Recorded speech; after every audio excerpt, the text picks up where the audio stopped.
Я продолжаю свою прогулку про Нячангу, живя тут 2 года. Зайдем вот в эту кофейню, очень миленько смотрится. Погнали. На самом деле таких много. Вот тут прям тут ребята делают тесто. Боже, ну что за... Мне кажется, это очень сладко. Цену умножаем на 3. Вот 150 рублей, 200 рублей круассанчик, булочки. Я вообще не ела 7 месяцев сахар, мне хочется купить все. Вот такие пироженки, тортики даже, я бы сказала. Тут еще в меню есть сэндвичи. Я хотела взять вот такой.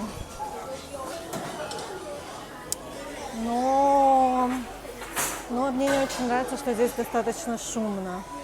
Потому что тут ребята и готовят, и убирают, и моют.